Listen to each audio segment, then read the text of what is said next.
Well, a very warm welcome to our next session for this afternoon. Pretty much everybody over the course of our week's broadcasting and indeed today has in some shape or form we've referred to or mentioned the metaverse. So this session is very apt, and we are delighted to be joined by Noam Levavi, the CEO of ByondXR.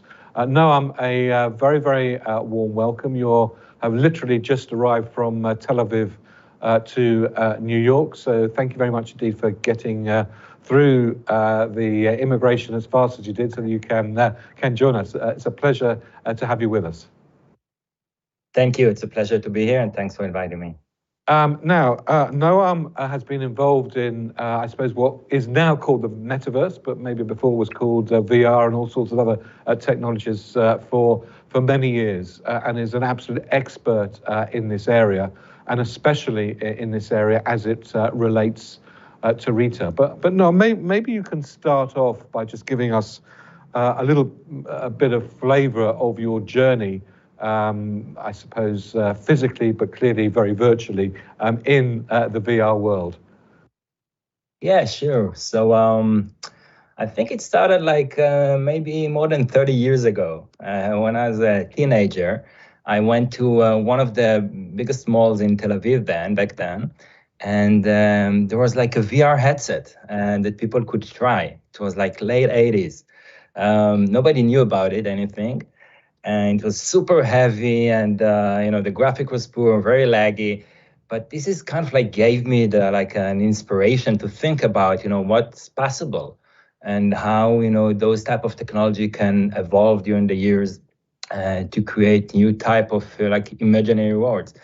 And so it started many years ago, and I was thinking about it a lot. My previous venture, we help brands and retailers creating customer experiences, and we help them to build like the biggest video walls in the world.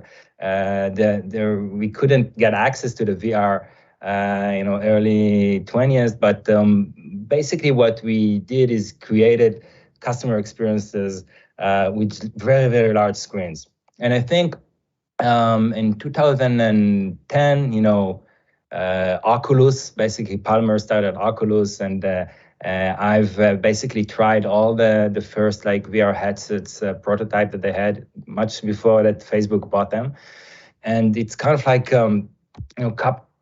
inspired me again to really think about where the technology leads. And a couple of years later, I've founded ByondXR with the idea of helping companies and in general people to create content for those VR headsets, which is really challenging. And this is part of what we've been kind of fascinating in how to create better content and better experiences.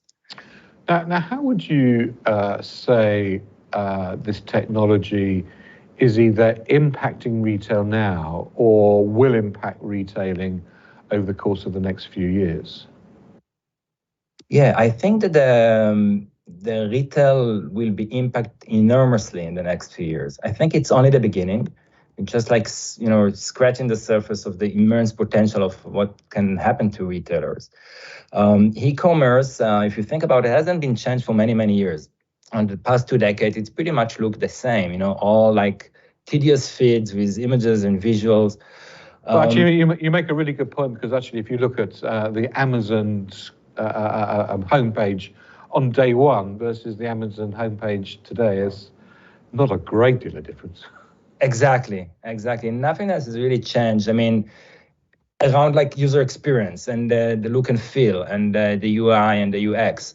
And I think in the physical spaces, in the brick and mortar, when we go and look at different type of stores, it doesn't matter if it's a fast fashion or a luxury brand, they have their unique experience. It's everything about the brand experience, the way that you create the journey, in the store, and how you organize it, and what type of visuals and sounds and smells, the people are kind of be part of the experience. And you don't have it today in the e-commerce. And I think part of the, you mentioned metaverse, but basically those type of virtual spaces can create and bring back the fun and the experience that we have in the physical world, and not in the that doesn't exist today in the digital world. And I think this will impact retail dramatically, and we're going to see new type of stores and new type of experiences and connection to people that we haven't seen before. I mean, are you of the camp of people that say that the virtual is going to take over from the physical, or do you see an amazing fluidity between virtual, physical, virtual again, back into the physical? Doesn't really matter where you purchase as long as you're within the overall sort of brand experience, be it a metaverse experience or a retail store experience. So I think retail will not disappear. It will stay here for many years, but it will look probably differently. So today, again, most of the purchases are still happening like in the real physical world, and we see a rise and accelerated pace like in the digital era, and how people are buying more and more from their comfort of their home. But I think this is a transition. We still, again, utilizing just regular mobile devices and desktop. Most people don't have the access to those new glasses, and also there are not a lot to consume there. But in 5 to 10 years, I think we're going to start to see many new type of virtual experiences, and people will start to adopt these new computing platforms. And then it will change again, and people will, it's not, again, will replace the existing physical spaces, but there will be a lot of like fusion, and like before that, on the experience world, you will be able to bring all these physical elements into the digital world, and the opposite. You will be able to walk in a store and have virtual augmented messages and different type of information floating, in front of you in the store. So it will be a mixed reality.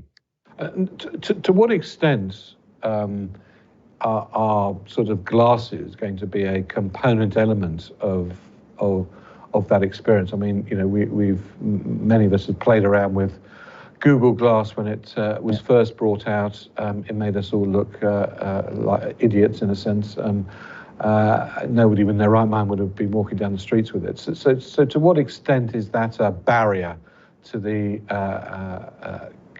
sort of wide-scale adoption of this type of technology, or is the technology going to change, or will, I don't know, Apple make glasses cool? Yeah, I think it's a barrier today. I mean, the headsets are still like heavy and ugly, and it's not really convenient, and you can't really, be with a headset for many hours.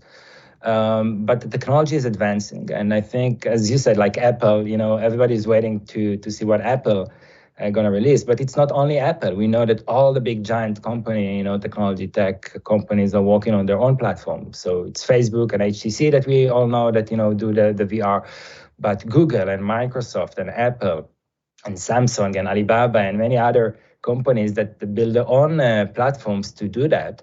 And we're going to see a major shift in consumption.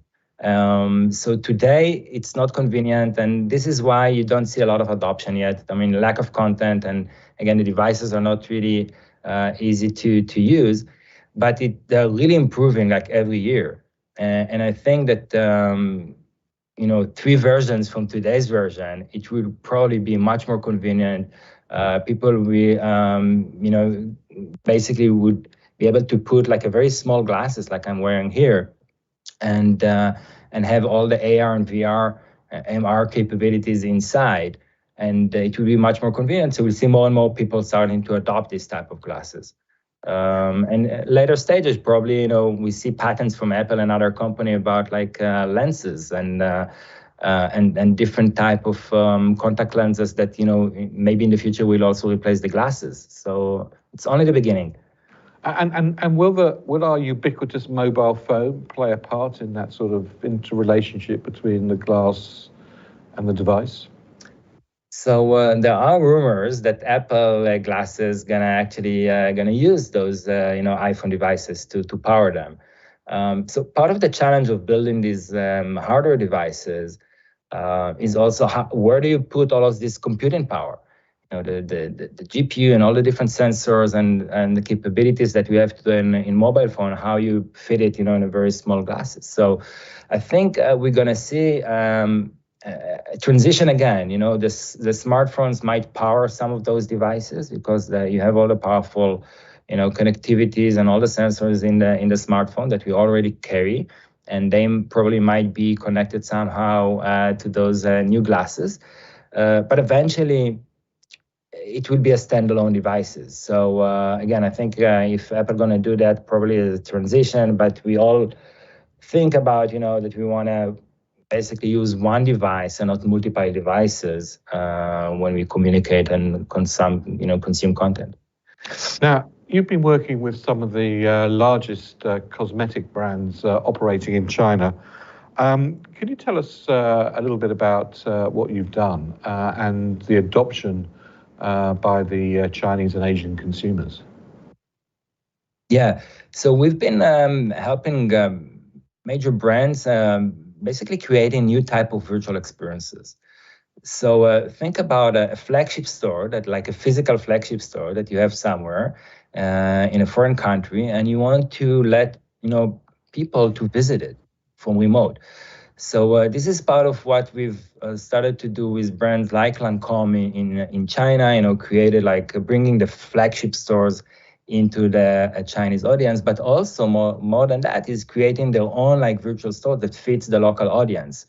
So since it's all virtual and computer generated, you can create any type of store. It doesn't have to be the type of stores that we used to go to, but it can be a store on the moon or in some unique space, and you can create a very unique experience. So part of what we've seen in specifically in China and in other countries is that people are actually looking for kind of like holistic experience. So we bring them into the store. It's part social buying. They get educated about the products. We bring their favorite like influencers and celebrities to be part of the experience. Those like gamification features that, especially in China, we see that people really, really like it. Fun and short games that make the experience better and create a better connection to the brand. So those are type of the things that we also try and see what actually works and what works better both for the brands and for the audience. And we see amazing engagement from specifically in Asia, in China, and other country. And is this helping specifically engage a younger audience, which we are all now realizing it's very difficult to engage, especially for long periods of time? Yeah, so I think Gen Z, it's a big enigma and a challenge for a lot of the brands, how to reach this younger audience that, they follow trend differently. They utilizing, different type of social media. And we basically enable them to bridge this gap. So a lot of the younger generation, like Gen Z, they all like play games, today on their mobile phones. So they used to this type of environment, interactive environment, immersive 360. It's much easier for them to kind of connect to a kind of like a new type of shopping 360 experience than just a regular feed. So it helps them to bring, younger generation into their own destinations. They can come from their social media channels or other ways they promote it and target them. But eventually, younger generation, we see that they love this type of shopping experience. It's not just about the product, but it's about the experience and the fact that it's sustainable and a lot of younger audience are love this type of gamification features that I have in as part of the shopping experience. How difficult is it to then construct, in a physical store, you can at least notionally construct what you want the consumer journey to be like going around the store. Some stores like IKEA almost force you to go around the journey they want you to go around. In this sort of virtual world, what's the mindset that you have to put yourself in terms of journey creation, or can you even curate a journey? I think you can. So it's a very flexible way that you can decide if you want to create it and basically create a specific navigation for the user, or let them maybe pick their own type of a journey. So since it's all computer generated, it's very easy to either to let them follow a specific trail. So you have a zone and you put like an arrow that take you to the following zone or to the following room or following experience. But you can also let them experience it very dynamically and bring them a menu to choose where they want to jump in this like a virtual storage environment, what product they want to select. So each brand can basically decide how they want to build these journeys for their users. Now, I said earlier you developed this for brands to be used in China. What is it about either the Chinese consumer or the Chinese retail market at the moment that makes this a fantastic arena to be able to experiment in?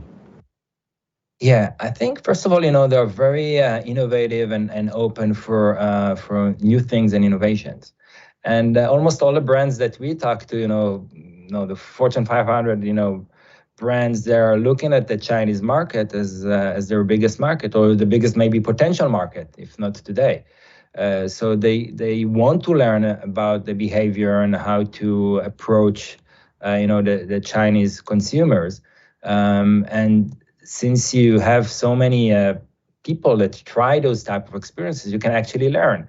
If you have good analytics and you measure what's happening, you can see what works and what works better for those audiences, and then you can take it to foreign countries as well. So it's a good, I think, I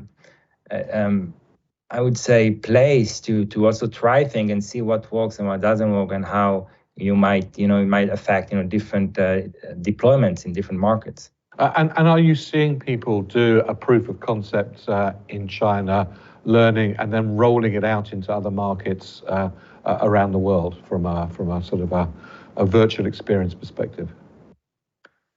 So I think that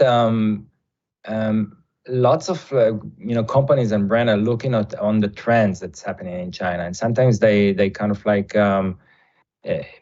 specifically like around commerce and the way that it's evolved in the past few years. It's the biggest market for sure, both for the B2B and the B2C, commerce. There's a lot of like new trends of social commerce and how people, buy not on the traditional way, not specifically on destination, through different marketplaces, through different influencers, which I think inspires many other places to look at these new trends and at least test it and see what works on their countries. So not everything that's happening in China, apply to different countries, but definitely there are very unique trends that we see that other places are basically following China on that. Now, you talked a little bit about sort of the convergence of these things. You talked about trends that have emerged in China, and we've talked about this a lot during our broadcast from when we started on Monday, literally till just the session before yours, which is the growth of live streaming. Tell us a little bit about live streaming in these virtual environments. How possible is it? And actually, can you create a sort of a seamless environment that is bespoke to a brand that contains maybe influencer live streaming, celebrity live streaming, with instant purchase as well? Yeah. So we've been doing a lot of this year, actually, with live streaming within the stores. Today, again, the live streaming, they usually just utilize a regular camera. So, the way that, I talk here and capture themselves and bring it as on a screen or part of the experience. But it's actually working because those influencers have lots of followers that follow them into the stores on a specific time, and they can promote different type of products that they care about or they love, and other people follow them. I think that in the near future we're going to see a better like embedding of those influencers, either through their avatars in metaverse environments, different virtual stores, or with different type of scanning technology that you can take the real figure and bring it into a virtual space, and then it's a much more immersive type of experience where you can actually feel like you're there with the influencer and not just like watching on a TV screen. Now, one of the things that somebody a while ago gave me some great advice, which is you've got to start experimenting as early as possible, because the thing that you can't catch up on is the time it takes for you to work out whether something works for your brand or how it works. I'd imagine there's a lot of people watching this that were interested and now become very enthusiastic about working with their brands with metaverse type experiences. Given your expertise in this area, what advice would you give them as to where they should start? Yeah, I think it's a combination of things. First of all, you have to be open for it and learn and educate yourself. So there's technology is evolving. There's so many different things that happening, recently, and you have to be open for it. There is a lot of old-fashioned type of retailers. Very difficult for them to change their perception or mind of how consumer behave and what would be held in the future.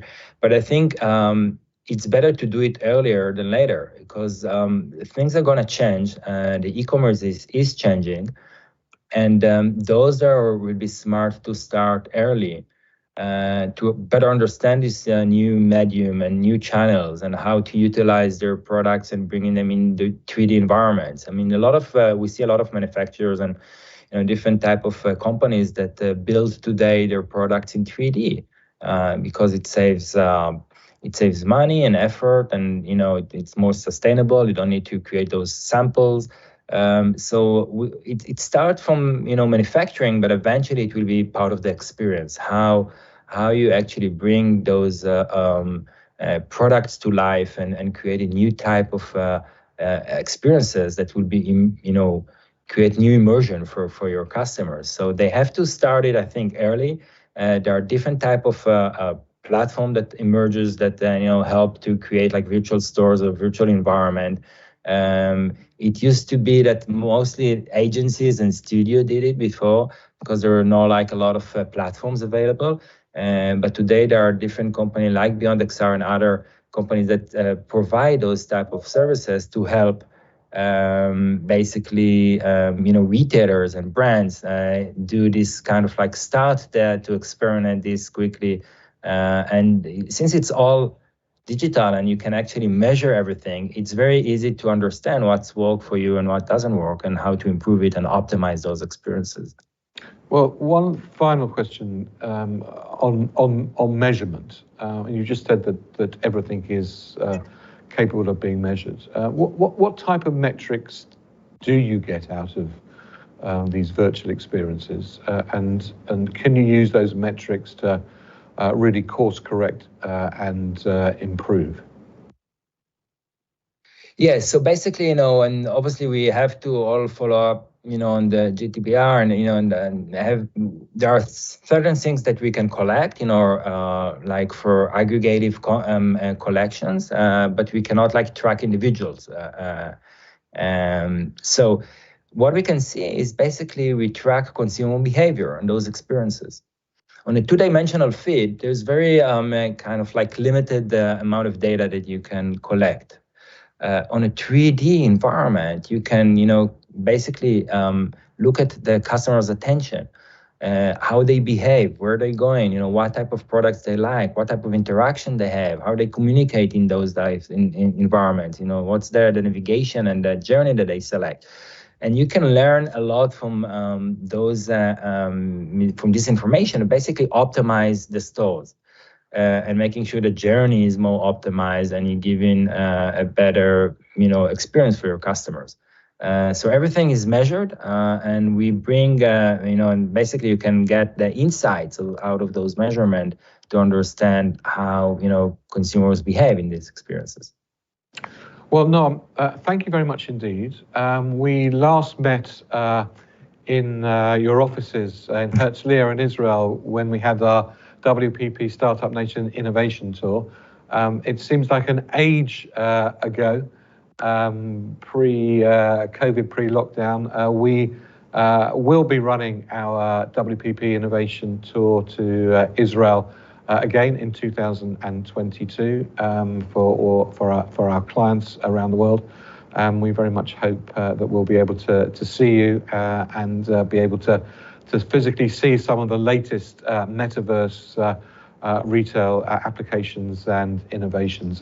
Thank you very, very much indeed for joining us. You've literally just landed. We'll let you now unpack in your hotel room in New York, and hopefully we'll give you a little bit of time to go to B&H, because no technology person can possibly go to New York without a visit to B&H. Noam Levavi, the CEO of ByondXR. It's been a pleasure and delight. Thank you very much indeed for talking to us.